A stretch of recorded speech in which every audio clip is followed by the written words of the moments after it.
저는 신앙으로 살아간다는 것은 어떠한 삶을 의미할까 좀 생각을 해보고 묵상을 해봤습니다. 그렇게 하려면 본질로 돌아가야 되겠더라고요. 거기서 답이 있다 생각을 하고, 하나님께서 천지 만물을 창조하시고 또 아담과 하와를 창조했던 그 첫 번째 창조의 그 태초로 돌아가서 우리의 존재의 목적, 또 창조의 목적, 신앙의 삶의 목적, 실존론적 가치를 좀 생각해 보는 시간 되기를 원합니다. 여러분, 우리가 잘 아시는 것처럼 하나님은 창조주십니다. 그래서 우리 신앙인들은 부인할 수 없는 진리죠. 그 인간을, 우주 만물을 창조하신 것뿐만 아니라 인간이라는 이 존재, 이 인간 존재의 근원과 시작과 출발이 바로 하나님입니다. 창조라는 것은 무가 유가 되는 거잖아요. 아무것도 없는 nothing에서 하나님은 전능하신 하나님의 능력으로 everything의 창조의 역사를 이루셨죠. 그래서 창세기 2장 7절에 보면 사람의 생명과 존재의 출발은 하나님이시다. 그래서 하나님께서 흙으로 사람을 지으시고 그 코에 생기를 불어넣으셨다 그랬어요. 이 생기는 히브리어로 니시마트 하임입니다. 존재의 숨결, 하나님의 영의 분출, 하나님의 호흡, 이런 의미가 있어요. 그 하나님의 호흡, 이 존재론적인 영의 이 공급을 통해서 인간은 창세기 2장 7절에 보면 생명이 되었다. 생명은 살아있는 영적 존재입니다. 히브리어로 네페시라는 단어인데 살아있는 영적 존재가 되었습니다. 이 네페시라는 단어는 다른 의미로는요, 심장이라는 뜻도 있어요. 심장. 그러니까 인간은 흙으로 만들어졌는데 네페시, 심장이 들어와서 살아있는 영적 존재가 된 거예요. 그러니까 여러분, 몸에서 심장이 없으면 아무것도 아닌 것처럼, 심장이 안 뛰면 인생은 nothing입니다. 그것처럼 하나님의 생명의 기운, 생기가 들어옴으로 인해서 인간은 살아있는 존재가 됩니다. 물론 하나님의 이 생명을 공급하지 않은 이런 우리 죄로 인해서 하나님과 영적으로 분리된 그런 경우도 있겠지만 나중에 설명하겠습니다만은, 그래서 하나님의 생명의 기운이, 호흡이 우리의 몸의 심장과 같은 역할이기 때문에 하나님과 우리가 인간은 영적으로 이렇게 영혼 안에서 영적으로 교류하고 교통하고 소통할 수 있도록 만들어진 존재예요. 하나님께서 우리에게 이 영혼을 만들고 우리에게 네페시, 생명의 기운을 넣어서 살아있는 영적 존재가 된 겁니다. 사람은 영적 존재예요. 사람은 그래서 예배를 해야 되는 존재입니다. 그래서 사람의 존재의 출발이 하나님이시기 때문에 하나님께서 사람을 만드신 이유는 다른 피조물과 달리 사람과 소통하기를 원하신 거죠. 사람과 사귀기를 원하셔서 다른 피조물과 달리 사람을 특별하게 만드신 겁니다. 그래서 하나님 안에서 우리 사람이 하나님과 조화를 이루고 하나님과 소통을 하고, 이게 이제 신학적으로 예배죠, 예배. 그렇게 할 때 아담과 하와가 에덴 동산의 모든 축복을 누린 것처럼 하나님과 소통하고 예배하고 사귀고 교통할 수 있는 특별한 특권이 주어진 그런 존재입니다. 믿으시기 바랍니다. 근데 인간의 삶 속에 뭐가 들어왔다고요? 죄가 들어왔죠. 하나님 이제부터 필요 없습니다. 마귀의 미혹을 받아서 이제 하나님이 필요 없다는 거죠. 내 스스로 내 힘으로 살아갈 수 있다는 거죠. 그것이 이제 신학적으로는 죄고 또 행위적으로는 불순종이죠. 하나님과의 이 선악을 알게 한 나무 실과, 에덴 동산에서의 행위 계약이 선악을 알게 한 나무 실과를 따먹음으로 깨어지게 된 겁니다. 그 이후로 여러분, 이 최초에 하나님이 만드신 아담과 하와를 통해 이루어진 그 가정에서부터 끔찍한 비극이 시작이 됐습니다. 살인사건이 일어났죠.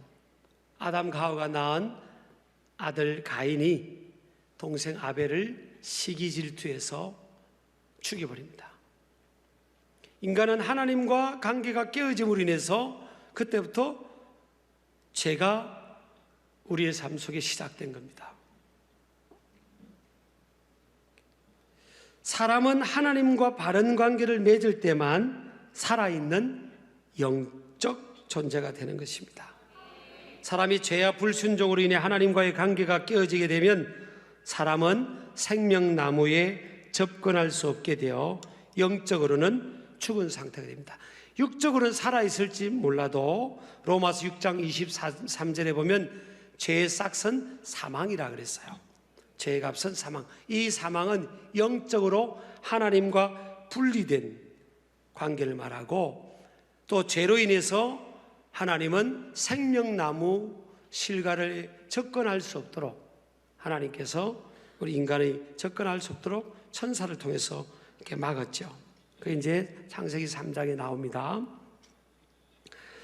자, 그래서 아담과 하와의 이 가정에, 최초의 인류의 가정에요, 낳은 아들 가인이 동생 아벨을 죽인 겁니다.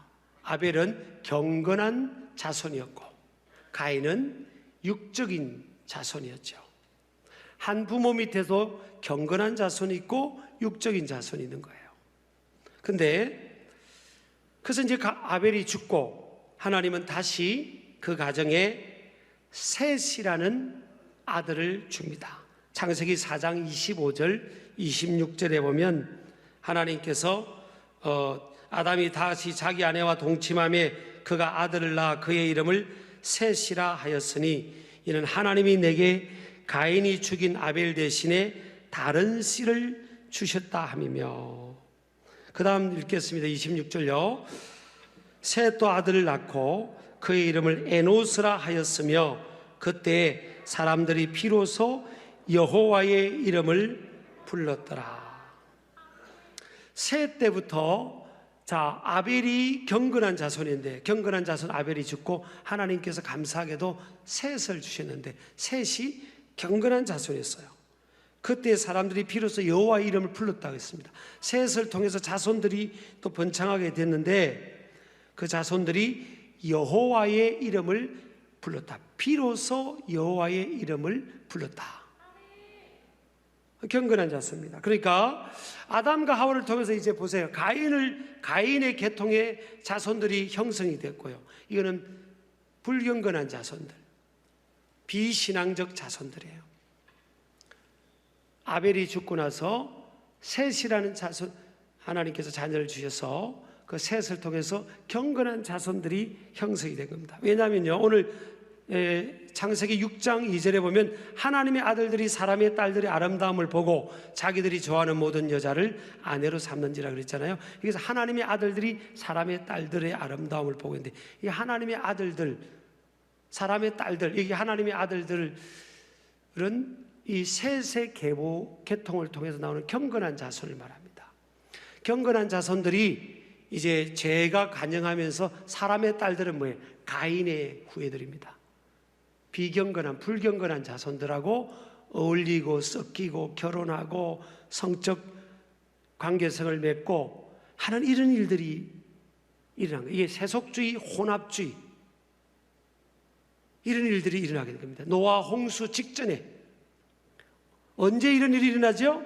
1절에 보면 사람이 땅 위에 번성하기 시작할 때, 안 될 때, 약할 때, 쇠할 때, 없을 때, 작을 때, 이럴 때가 아니라 번성할 때, 많을 때, 뉴머러스 할 때, 잘 돼갈 때 번성을 싫어하는 사람이 어디 있습니까? 창세기 1장 28절에 보면 하나님께서 세 가지 문화적 명령을 주셨잖아요. 땅 위에 번성하라, 땅 위에 충만하라, 땅을 정복하고 다스리라, 세 가지 컬처럴 맨데이트를 주셨잖아요. 근데 하나님이 축복을 받고 나서 인간은 뭐예요? 엉터리로 살기 시작한 겁니다. 특히 하나님의 택한 백성들, 경건한 자손들도 세상에 영향을 받고 본을 받고 세상을 모방하고 닮아가면서 하나님을 닮아가고 예수님을 닮아가야 되는데 다른 것, 세상을 닮아가면서 세속적인 세상의 것들이 들어온 겁니다. 그래서 이 기준이 무너지고 표준이 무너지고 이 도덕성, 도덕적 이 저항력이 무너지고 면역성이 떨어지면서 요즘도 바이러스의 면역성 때문에 이게 약해서 약한 사람들에게 들어오고 그래서 지금 어려움을 당하고 있는 거잖아요. 이 속에서 면역성, 죄에 대한 면역성이 강화되고 있으면 뭐 그건 못 들어오는 거잖아요. 들어와도 그냥 힘이 없이 소멸돼 버리는 거잖아요. 하나님의 아들들이, 경건한 자손들이, 경건한 자녀들이, 믿음의 사람들이, 사람의 딸들, 세상의 세속적인 사람들, 하나님 없이 살아가는 사람들을 본받고 살아가는 거죠. 여러분, 오늘날도 우리가 예외가 아닌 것 같아요. 자, 그래서 예배가 무너지고 어떤 일이 일어나는 거면요, 5절에 보면 여호와께서 사람의 죄악이 세상에 가득함과 그의 마음으로 생각하는 모든 계획이 항상 악할 뿐임을 보시고 6절 땅 위에 사람 지으셨음을 한탄하사 마음에 근심하시고 그랬어요.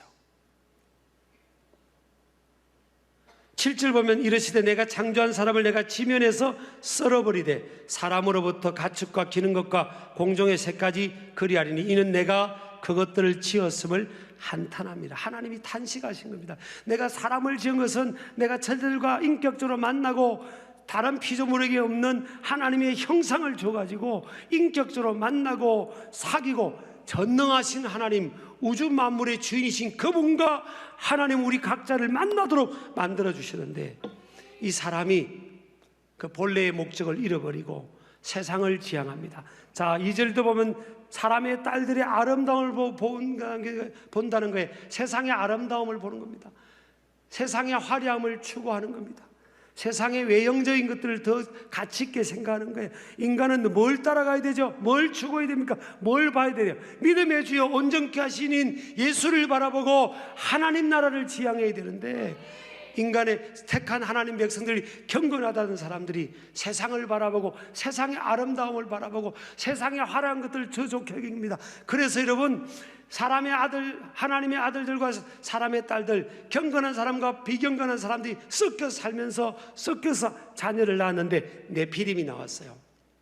어쩌다가 네피림이 나왔는데, 네피림은 용사입니다. 용사. 여러분요, 하나님 믿다가 대충 믿는 사람들 중에도 잘 되는 사람들 많습니다. 세상적으로 용사처럼 이 용사란 네피림이 위대하다 이런 뜻이에요. 왜 그럼 하나님 좀 우리도 보란 듯이 세상에 교회 다니고 하나님 믿고 예배하고 신실한 사람들 보란 듯이 막 세상에서 제일 부자, 세상에서 제일 부자들이 많이 나오면 안 믿는 사람들이 와 교회 다니는 사람들이, 야 하나님 믿는 사람들이 야 저렇게 잘 되는구나, 용사들이 나오고 위대한 용사들이 많이 나오는구나, 야 우리도 믿자, 그러면 좋잖아요. 근데 왜 안 그렇게 해주실까? 여러분 생각해 보셨어요? 하나님은 은도 내 것이고 금도 내 것이고 하나님은 전능하시고 아무것도 없는 데서 있게 하신 하나님인데 왜 안 그렇게 해주실까? 자, 1절에 답이 있잖아요. 1절에 번성하기 시작할 때 문제가 생기는 겁니다. 우리가 하나님이 주신 그 어마어마한 셀 수 없는 하나님 안에 어마어마한 것이 있는데 그거를 하나님께서 과유불급이란 말이 있잖아요. 많이 줘버리면 감당을 못하는 겁니다. 그래서 번성할 때 문제가 생기는 거예요. 그래서 여러분, 하나님은 우리 그릇만큼 주시는 거예요. 지금 저와 여러분의 그릇만큼 지금 주고 계세요. 하나님께서 인간을 만드신 목적은요, 인간과의 거룩한 사귐, 예배에 있습니다.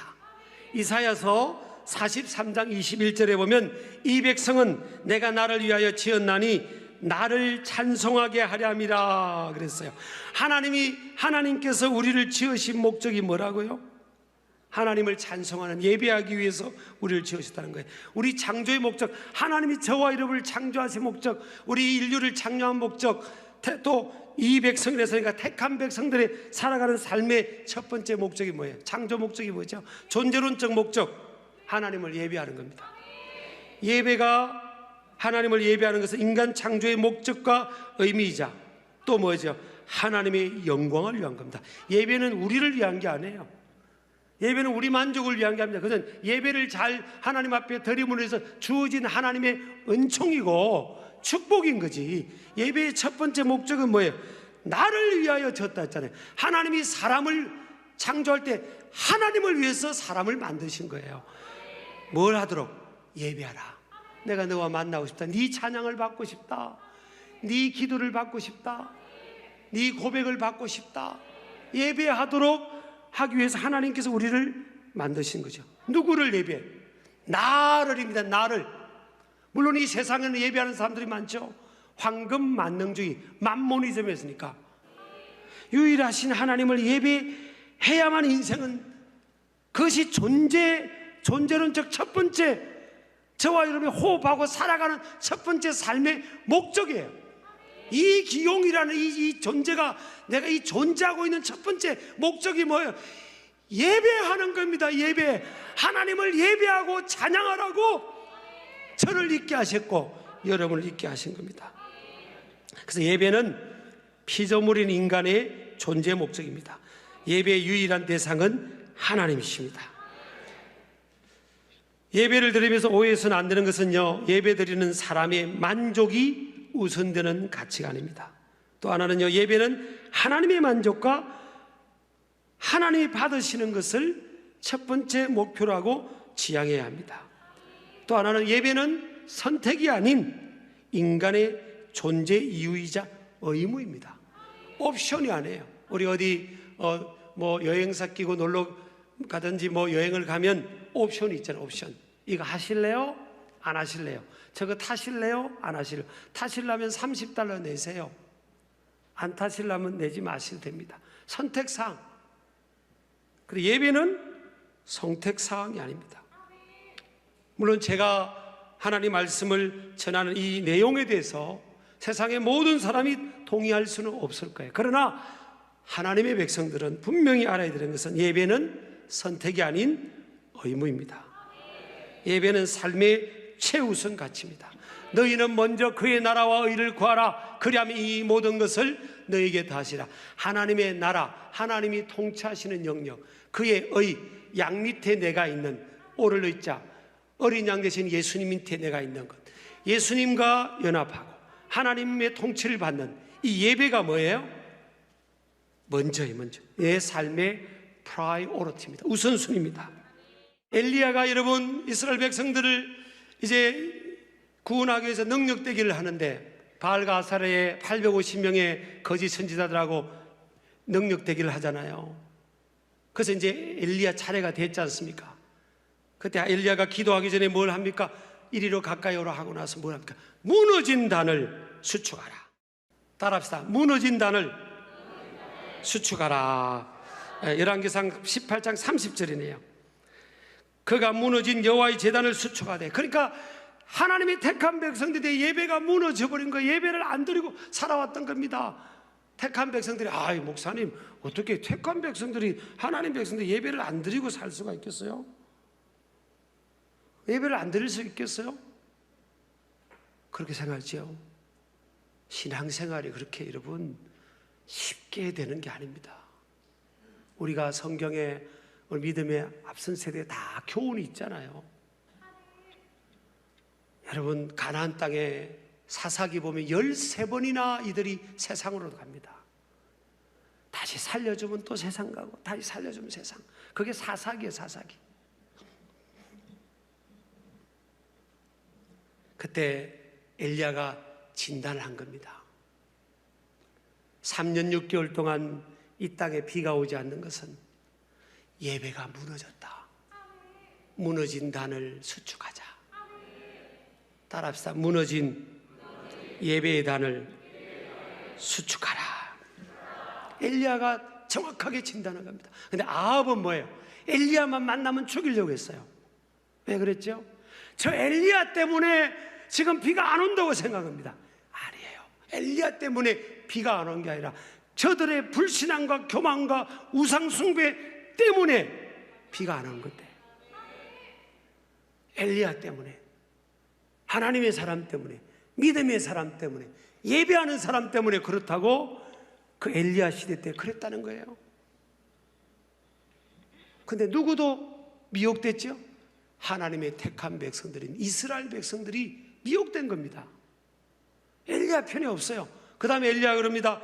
너희들이 왜 두 사이에서 머뭇머뭇거리느냐 그랬습니다. 열왕기상 18장 21절에 왜 두 사이에서 머뭇머뭇거리느냐. 여호와가 하나님은 이쪽으로 오고 바알이 하나님은 저쪽에 서라. 도전을 줍니다. 신앙은 여러분 도전과 결단인 거지. 중간에서 머뭇머뭇거리고 하나님 믿는 것, 예수 믿는 것 이거 속에 감추고 살고, 그게 여러분 두 사이에서 머뭇머뭇거리는 거예요. 신앙은요 커밍아웃 하는 겁니다. 나는 내 목에 칼이 들어와도 나는 하나님을 믿는 사람이다. 나는 믿음의 사람이다. 택한 백성이다. 나는 예배하는 사람이다. 예배가 우리의 삶의 존재 목적인 줄을 믿으시기 바랍니다. 그래서 여러분, 근데 하나님께서 이 노아 시대에 물로 심판하기로, 홍수로 심판하기로 했죠. 다 보세요. 몇 절을 보는가 하면요, 5절을 보겠습니다. 5절 시작. 여호와께서 사람의 죄악이 세상에 가득함과 그의 마음으로 생각하는 모든 계획이 항상 악할 뿐임을 보시고, 하나님이 탄식하시고 후회했습니다. 내가 사람 만드는 거, 사람 창조한 거 내가 잘못했구나, 내가 후회스럽다 막 탄식했어요. 근데요 8절 보세요. 8절 그러나 노아는 여호와께 은혜를 입었더라. 이게 어느 성경하고 좀 가깝게 해석된 이 성경이 NIV 성경인데, NIV 성경에 보면요, 제가 천천하게 But he found the favor in the eyes of the Lord. 그는 하나님의 눈동자 안에 있는 하나님의 은총과 자비를 봤다는 겁니다. 세상 사람들은 다 세상을 바라보고 산이 중리 세상의 아름다운 것들, 화려한 것들, 세상의 것들 막 지향하고 있는데, 경건한 자손들 조차도 누구만, 그러나 노아는 누굴 봤습니까? 아무리 어려워도 세상 사람들이 다 거기를 가도 노아는 누굴 봅니까? He found, 그는 발견했다는 거예요. 보았다는 겁니다. 하나님의 눈동자 안에 있는 은총, 세상 사람들이, 택한 백성들이 엉터리로 사는 것을 하나님이 다 보고 계시는 거예요. 하나님을 바라보다가 하나님의 눈동자와 노아의 눈동자가 마주칩니다. 하나님이 탄식하시고 연민의 마음으로, 사랑의 마음으로 그 세상 방황하는 그 영혼들을 보고 계시는데, 노아가 발견한 겁니다. 하나님의 눈동자 안에 은총을 본 겁니다. 노아는 어디를 지향했죠? 하나님을 예배했습니다. 예배. 노아는 아무도 하나님 찾지 않아도 노아는 하나님을 예배했어요. 아무도 하나님 찾지 않아도 다니엘은 예배했습니다. 아무도 믿는 사람이 없는 감옥이라도 요셉은 하나님 예배했습니다. 하나님께서 붙들어 주신 거예요. 그래서 노아를 통해 다시 시작하겠다. 야, 너와 네 가족을 통해 내가 다시 시작할게. 그래서 방주를 만들라고 하신 겁니다. 여러분, 지금 숫자 싸움이 아니에요. 저는 하나님, 노아 같은 사람, 다니엘 같은 사람, 요셉 같은 사람, 예배자로 하나님을 몸부림치면서 하나님을 향하는 사람, 우리가 여러분 바이러스나 이 상황이 너무 어려워. 이건 제가 볼 때 이건요 100년 안에 제일 큰 어려움입니다. 사실은 인간적으로. 근데 그래서 이거 보지 말고요, 하나님을 크게 봅시다. 우리 눈이 하나님 눈과 마주쳐야 될 거 아니에요. 하나님의 눈동자 안에 있는 하나님의 그 은총, 그걸 우리가 바라봅니다. 하나님 살려주세요. 하나님 우리를 불쌍히 여겨주세요. 하나님 우리를 불쌍히 여겨주세요. 그렇게 예배자로 나아가는 저와 여러분 되기를 축복합니다. 축복합니다.